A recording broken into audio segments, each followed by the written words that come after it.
이 네 신인이 각각 맡은 마의 일을 지극히 하다 보니 자연천지의 도에 화합되어 천하가 안녕해지고 민물이 풍성해지게 되었다.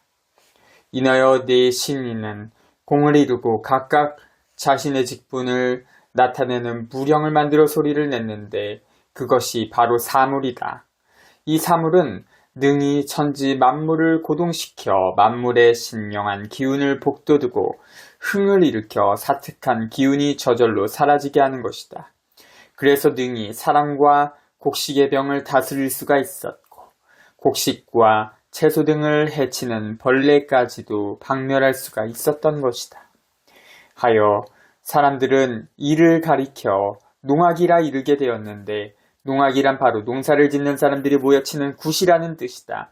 또한 이것이 능히 민물의 신령함을 일으키고 사특함을 물리치는 것이기 때문에 사람들은 이로써 재액을 쫓고 안녕과 복을 빌었던 것이다. 여기서 잠시 독자들의 이해를 돕기 위해 필자는 지금까지 직접 경험해 온 바의 풍물굿을 대강 말해보기로 한다. 필자는 어려서부터 농사를 지었고 지금도 백여 맞이기를 짓고 있다. 때문에 속사정이야 어쨌든 우리 면내에서는 분홍에 속하고 있다. 대개 지금의 농사 방법이란 그저 화학 비료 뿌리고 농약으로 잡초 제거하며 농약으로 살균하며 농약으로 살충하는 것이다. 때문에 예전에 비하여 지극히 간편하다 할 것이다. 하지만 이러한 행위는 마치 내 넓적다리의 쌀을 아픈 줄 모르고 빼어서 구워 먹는 것이나 구워 먹는 짓이나 하나도 다를 바가 없는 일이다. 극히 우매하고 위험한 노릇이다. 그래서 나는 약간의 화학 비료는 쓰되 요소나 유황 등의 단비는 거의 사용치 아니했고 제초제나 살충제, 살균제 등의 농약은 전혀 쓰지 않고서 농사를 지었다. 자연히 남들에 비하여 훨씬 많은 일손을 필요로 하게 되었다. 다행히 근래에는 트랙터, 이양기, 콤바인 등의 문명의 이기가 나와 많은 인력이 절감되었다. 그러나 남들처럼 제초제를 쓰지 않기 때문에 해마다 수백 명의 인력을 동원하여 일일이 제초 작업을 해야만 하였다. 하여 생각 끝에 풀종자를 미리 싹 튀어 없애기로 하고 남들보다 20일 전에 논에다 물을 가두어 처벌, 썰애질을 한 후에 적당한 물 관리를 했더니 15, 16일이 지나자 과연 풀종자가 발아하여 총총이 솟구쳐 나왔다.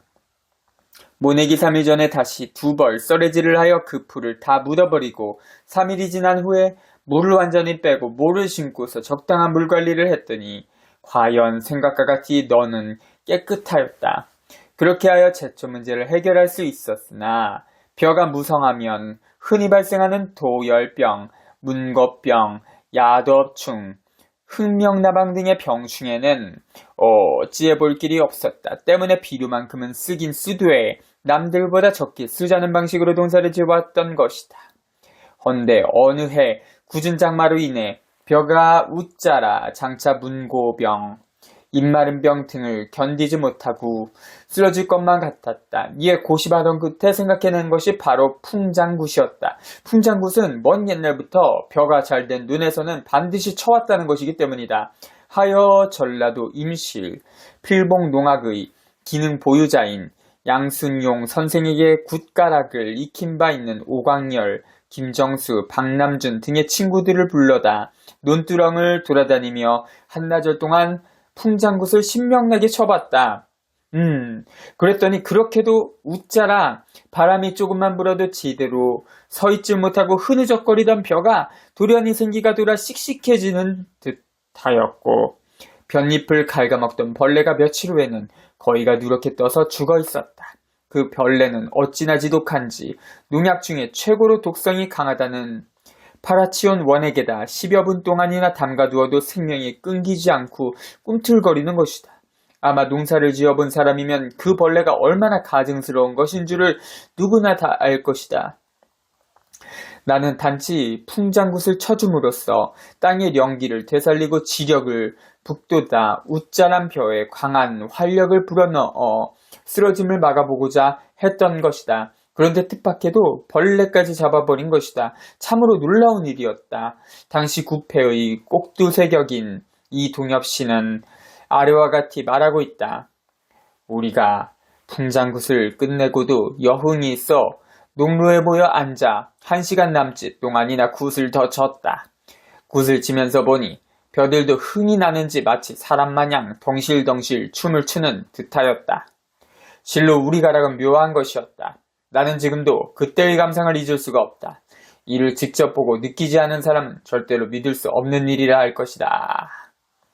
정말 기이한 변화는 그해 가을에 있었다. 농사가 잘 되어 풍년을 눈앞에 두고 있는데 별난가을 태풍이 심하게 몰아닥쳤다. 하여 그렇게 잘 된 농사가 다 쓰러질 것을 걱정했다. 그런데 풍장굿을 쳐준 덕분인지 벼가 전혀 쓰러지지 않았고 쭉정이를 쳐다보기 힘들 정도로 잘 여물어졌다. 그래서 수확량도 예전에 비해서 30% 이상이나 중수가 되었다. 이로 인하여 나는 해마다 풍장굿을 치며 농사를 지었는데 퇴비를 마음껏 할 수가 있었고 그래도 병충해가 거의 없었다. 처음에는 동네 사람들이 이러한 일을 거의가 믿지 않았고 그저 우연으로 여기며 농사가 잘 되었기 때문에 한통되고 즐기는 것쯤으로 알았다. 하지만 요즘에 와서는 다 이 풍장굿의 위력을 인정하고 있다. 한 번은 이웃 동네의 젊은 친구들이 이를 심히 신기하게 여기면서도 요즘 말로 과학적인 근거가 없는 일이라 하기에 나는 말하였다. 대저 우리가 그 소리를 들으면 저절로 흥이 나 온몸에 혈맥이 강통되어 어깨가 우쭐거려지고 다리가 껑충거려지는 것이다. 식물도 다만 스스로 옮겨 다니지 못할 뿐 다 생각이 있는 것이다. 때문에 병든 세포가 다 저절로 치료되고 능히 강하게 자랄 수 있는 것이다. 하지만 그 식물을 갉아먹는 벌레는 이 음파를 견디지 못하고 내장이 터져 죽게 되는 것이다. 천둥 소리가 나면 누에가 뽕잎을 먹지 못하는 것을 생각해보라. 벼를 갉아먹는 이화명충이나 흑명나방의 유충 등도 다 누에나 비슷한 벌레인 것이다. 하나 누에에 비하면 수십 분의 1에도 못 미치는 작은 벌레다. 또한 북, 징, 장고, 꽹가루 등의 음파는 천둥소리에 비하여 얼마나 가까운 데서 조화를 이루며 때려주는가. 어찌 초음파 기기로서 방 안에 바퀴벌레를 잡고 곡간해지를 쫓아내는 것을 알면서도 이를 믿지 못하겠다는 말인가. 오히려 옛날 우리 조상들이 단순히 먹고 놀기 위해서 이런 풍장굿을 해왔던 것이 아님을 알고 경건해져야 할 것이 아닌가. 또한 우리 조상들이 태고적부터 이러한 음파의 원리를 알았다는 것에 오히려 고개 숙여야 할 것이 아닌가? 이러한 말을 듣고서야 그 친구들은 다 확연히 깨닫고 고개를 끄덕였다. 하나 그렇게 수긍하면서도 지금 세상은 아무도 나의 농사 짓는 방법을 그대로 따르려 하지 않는 실정이다. 누구든지 나의 말을 한 번 들으면 다 옳다고 인정하면서도 그저 가까이 있는 농약으로 다 처리하는 실정이다. 그러나 어디 이 땅이 우리만 살고 말 땅인가? 우리 자손 대대로 살아가야 할 땅이다. 우리는 조상으로부터 이 세상에서 제일 좋은 땅을 물려받았다. 한데도 우리 대에 이르러 완전히 살 수 없는 땅으로 만들어가고 있는 것이다. 그럼에도 각 언론이나 기관에선 그 가공할 농약의 심각성을 전혀 돌아보지 않는 실정이다. 오히려 선전하고 권장하는데 열을 올리고 있다. 해마다 금년에는 두열병의 포자가 작년보다 몇 배로 불어났고 벼멸구의 유충이 몇 배로 불어났으니 어느 시기까지 방제를 해야만 완전한 수확을 할 수 있다고 떠들어대며 농민들을 부추기고 있는 실정이다. 이 어찌 새들이 둥지가 불에 타오는 줄 모르고 지저귀는 것과 다르다 하겠는가. 몇 년 전 KBS 제1텔레비전에 나의 농사 짓는 방법이 방영된 적이 있었다. 그런데 풍장굿의 내용이 그저 옛 조상들의 멋을 재현하고 마을의 공동체를 다지는 것쯤으로 방영되고 말았다. 나중에 알고 보니 사실대로 방영했다가는 논리가 허황하다 하여 그 프로그램 제작자가 크게 다친다는 것이었다. 나는 지금까지도 그의 입을 막고 온 국민의 이목을 흐리게 하는 자가 도대체 누구인지 모르고 있다. 나의 농사 방법은 꼭 세상에 알려줘야 한다. 그리하여 괴멸된 생태계를 되살리고 우리 후손이 가히 마음 놓고 살 수 있는 땅으로 만들어 주어야 한다. 그러기 위해서는 각 언론이나 기관에서 농약의 심각성을 들고 일어나야 한다. 그리고 우리의 풍장굿을 첨단 계측기로 증험하여 온 국민을 계몽해야 한다. 또한 이 국가락을 녹음 테이프로 담아서 온 세상에 전파해야 한다. 그러나 그 일을 주도해야 할 사람들은 대체 무엇에 심취해 있는지 아직까지도 깨어나지 못하고 있는 실정이다. 어디 그뿐인가 농약에 뒤지지 않을 정도로 생태계를 괴멸시키고 온 국민의 생명을 위협하는 합성세제의 유통을 감히 막지 못하고 있다. 감히 막지 못할 뿐 아니며 그토록 무서운 것을 배짱 좋게도 선전하고 있는 실정이다. 화학비료도 땅을 무력화시키고 식물의 영기를 떨어뜨리는 것이다. 근래에 들어 나는 효소로서 상당한 양의 비료를 만들어 쓰고 있으나 지금의 계량, 품종이란 워낙 비료의 소유량이 크기 때문에 도저히 충당하지 못하고 있는 형편이다. 하여 나는 화학비료를 전혀 쓰지 않고도 농사를 지을 수 있는 태구적의 벼종자를 발굴해내어 그 종자를 늘려가고 있는 중이다. 나는 장차 우리 농촌의 그러한 종자로서 농사를 지으며 우리의 가락으로서 이 땅의 영기를 되살려 나간다면 가히 마음 놓고 살 수 있는 세상이 되리라 굳게 묻고 있다. 때문에 이렇게 감히 나의 소행을 밝히는 것이다. 어느 날 본주님은 문도들에게 말하였다. 내 일은 내응에게 맡겼다. 9월 9일 본주님이 문도들에게 말하였다. 때가 한 번이지 두 번 오지 않는다. 9월 13일 본주님은 문도들에게 말하였다. 땅속 토왕 일을 잘 알아야 잘 산다. 여기서 토왕이란 매 계절에 18일씩 있는 토기의 성한 때를 가리키는 말이다. 가령 정월, 2월, 3월은 목기가 성한 모강의 절기인데 72일이 모강일에 해당되고 나머지 18일이 토왕일에 해당되어 도합 90일이 봄의 절기를 이루는 것이다. 화기가 성한 여름이나 금기가 성한 가을, 수기가 성한 겨울에도 역시 계절마다 18일씩의 토왕일이 있기 마련이다. 왜냐하면 목은 토가 아니면 살지 못하고 화는 토가 아니면 영달할 수 없으며 금은 토가 아니면 이루어질 수가 없고 수는 토 아니면 높아질 수 없기 때문이다. 그래서 황색 중토인가 봐요. 이렇듯 토는 다가오는 절기의 미약함을 붙들어주고 물러가는 절기의 쇠함을 도와서 그 도를 이루어 나가는 것이다.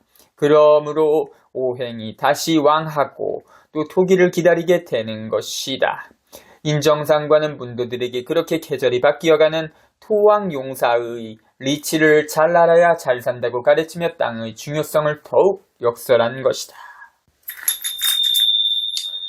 서보산 원장의 부인이 아이의 생일이기에 팥떡을 해서 가까이 지내는 이웃과 나누어 먹고 본주님을 찾아뵀다. 한데 이를 알 리 없는 본주님이 불쑥 묻는 것이었다. 떡 먹었지? 이에 원장 부인이 거짓으로 답하였다. 안 먹었습니다. 그러자 본주님이 팥떡 먹는 걸 봤는데 하고 이어서 마음 속이지 말어 하였다.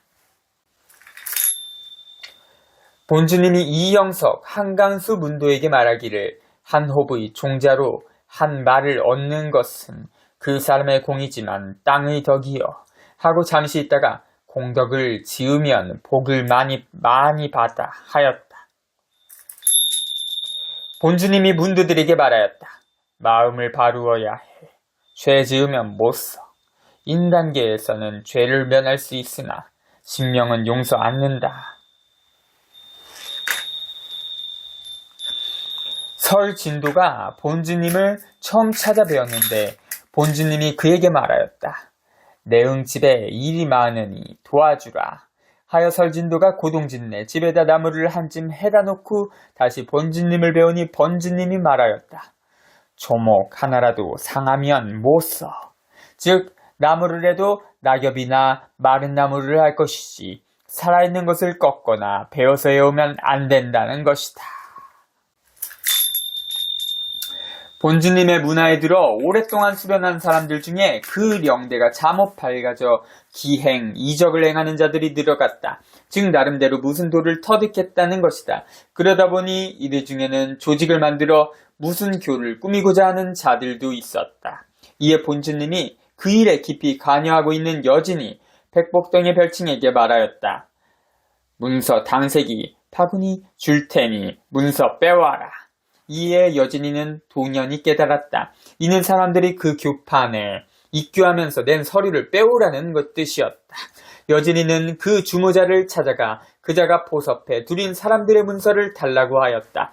그러자 주모자 측에서는 여진이 것만을 빼주고 그가 포섭한 다른 연비들의 문서는 내놓지 아니했다 하여 여진이는 별수 없이 자기 것만 가지고 돌아왔다. 여진이는 이 사실을 본주님께 거한 뒤 이렇게 말하였다.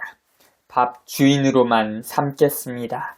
이는 그자를 교주로 삼지는 않고 그 집에서 숙식만 해결하겠다는 뜻이었다. 당시 여진이는 그 주모자네 집에서 일을 보며 숙식을 하고 있었던 것이다. 그러자 본주님이 잡힌 놈 빼다 넣으니 또 잡히려 그러나 하고 나무랐다. 인정상가는 그런 조직에 걸려드는 것을 마치 물고기가 그물에 걸려드는 것과 같이 여긴 듯하다. 때문에 그 그물에서 완전히 빠져나와 집으로 돌아가야 한다는 뜻으로 말씀하신 것이다. 원장 서보산이 본주님께 고하였다. 박난수가 지 연비들을 거느리고 따로 나간답니다. 그러자 본주님이 말하였다. 자네는 사람 없는가? 천하장생이 사람인데 왜 없으리까? 그럼 내버려 두어. 끝마당 두고 보면 알아. 하나셋만 있어도 내일은 돼. 인정상가는 평소 사람뿐 아니라 미물에 이르기까지도 전혀 박절한 말씀을 하지 않았다. 한 번은 주종자들이 용화동 앞 도랑에서 물고기를 잡아왔다. 그 당시엔 물고기가 흔하여 어디에서든지 물속에 손만 넣으면 잡을 수 있는 세상이었다. 김원군이 본주님께 말하였다. 물고기를 잡았습니다. 그러자 본주님이 말하였다. 그렇게 말하지 마라. 건져왔다고 말해.